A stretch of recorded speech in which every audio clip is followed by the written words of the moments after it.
the next position we're going to talk about is our wide players, our more advanced wide players. So depends on how we play. It could be our left and right midfield in a 4-4-1-1 or a 4-4-2. They could be our wide midfield but more wingers in a 3-5-1 or a 3-4-3. They could be high in a 4-3-3. Really high up in the attacking line in a 4-3-3. But we're going to be talking about these players in these advanced wide positions. A lot of the time, they are great runners with the ball, so good at dribbling, good at beating their defender and getting crosses in. Positioning wise, we'll go through certain roles, a variety of roles, about their positioning and ways that these players now can get a clearer idea of their role, so the team have an idea of what they play in the team.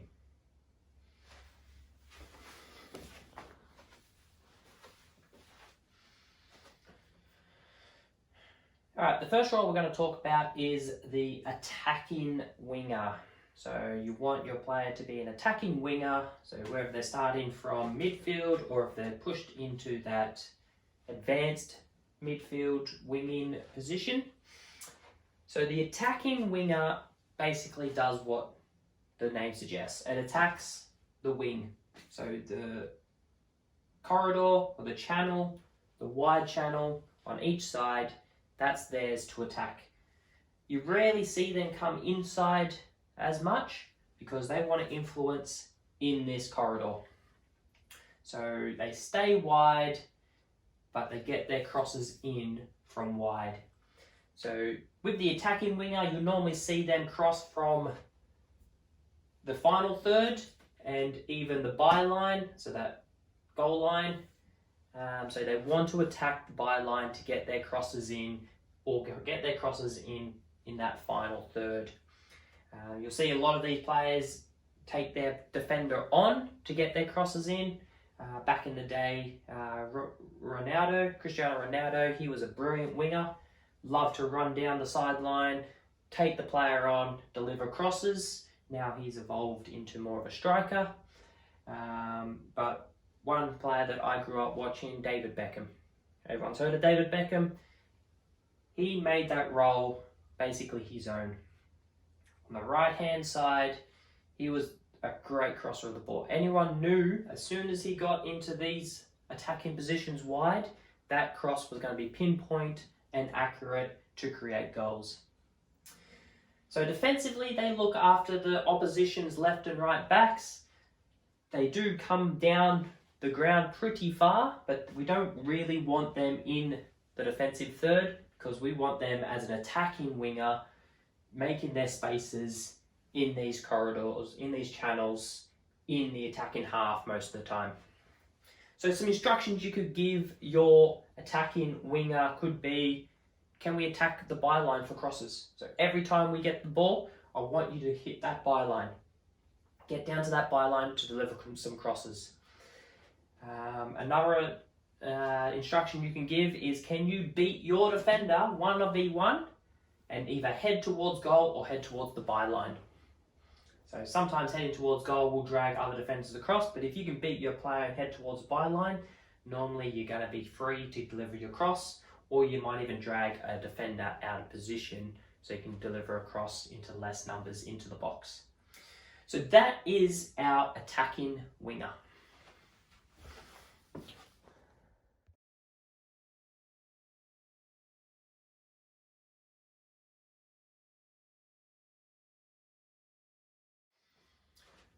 The next role we're going to talk about is the defensive winger.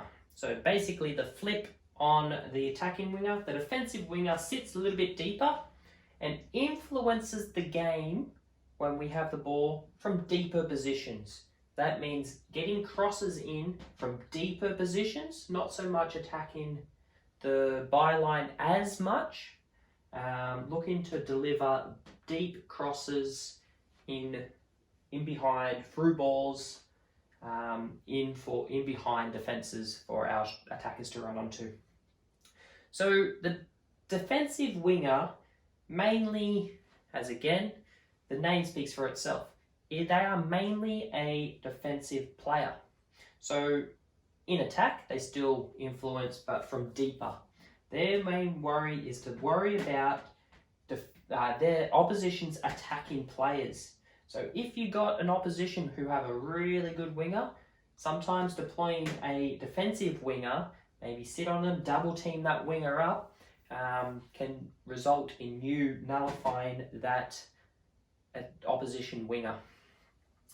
So they look to get after the left and right back still, but then also drop deeper to help out our left and right backs if we have left and right backs in our formation.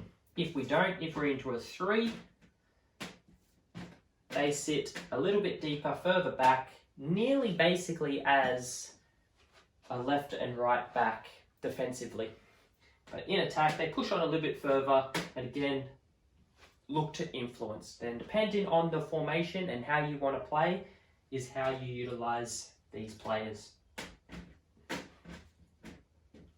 So some instructions you could give your defensive wingers is when we get the ball over halfway, can we look to deliver a deep cross in behind the opposition's defensive line?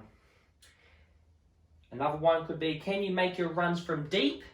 So start deeper, ball's here, start deeper, open up this space to see if we can get that ball. If not, we're still sitting deep and behind the ball that we can then close down the opposition. Another one is if we do have a left and right back and they love to overlap, if the right back or left back overlaps, can we sit deeper, support behind the ball, but then cover their position and we basically become the new left back. Some great players that do this well, Reece James in Chelsea, Alphonso Davies, a young player at Bayern Munich, really good defensive wingers, gets forward too, but their main job is more defence. So check out their highlight reels, but that is the defensive winger.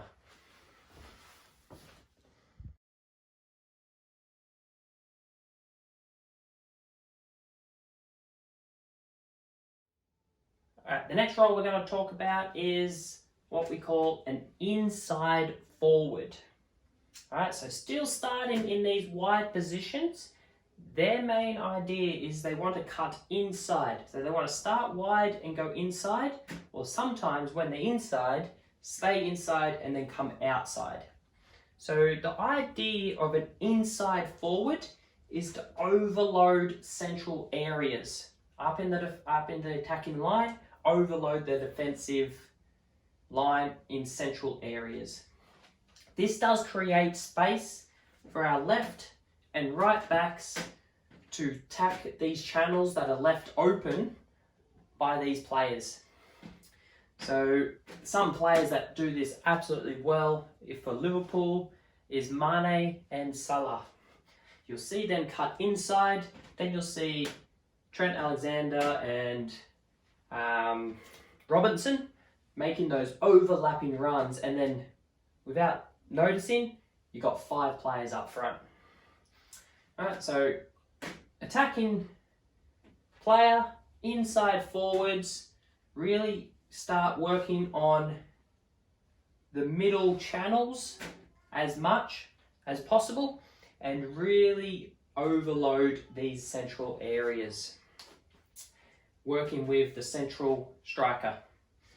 So some instructions you could give your inside forwards is when we are looking to hit a longer ball to our striker, can we start working and close or get closer to our central striker to make runs off them? If we miss it or if we flick it on, we're there making these runs in behind. If we're staying too far wide as a winger, we can't use this instruction because it's way too far to travel. So starting a little bit inside, all right, we see a long ball being hit, can we make these runs in? Another one is when our opposite player has the ball, can we sit in as a second striker? So that will cause a little bit of confusion. Does the left back cover all the way across? Are they going to be overloaded now centrally? Does our attacking midfielder now also create problems? But now, ball's on this side. We're a second striker now on the opposite side. Really inside and forward. So that is the roles and responsibilities of an inside forward. Utilize them best if you want to in your formation, and depends on how you want to play the game.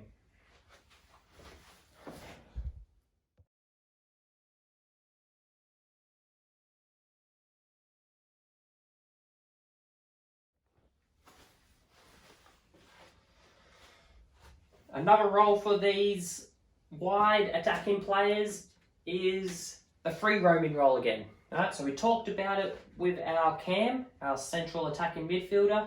But now we're going to work about our free role for our left and right wingers or left and right forwards. So this is greatly utilised if our player has that free roaming role and they start floating into the side, really leaving this channel open. So that causes a bit of confusion because the players over here, defenders over here, don't know what to do. Do they follow? Do they pass them on? What do they mark now? Alright, so could cause a lot of confusion. You might even see them all the way across the other side. They might switch around with players. So the free roaming role, like we talked about that Cam role, is really giving your player the luxury and the creative freedom to influence the play where they see fit. So they might start on the left, they might come into the midfield, they might drop into the midfield, they might come central, they might go onto the right, really causing a bit of confusion for the opposition's defender. Now this player will be abundance of creativity, really influences the game. So your Messis, your Hazard, your Grealish, all great players. Look at their highlights reel. Look at them. They don't normally stick to their one position if they're given this role. You'll see them float around. You'll see them come inside. You'll see them stay wide. You'll see them drop into the midfield. They have that freedom at times, if they're given that role, to really influence the game and really express themselves how they see fit. So that is the free roaming wide player.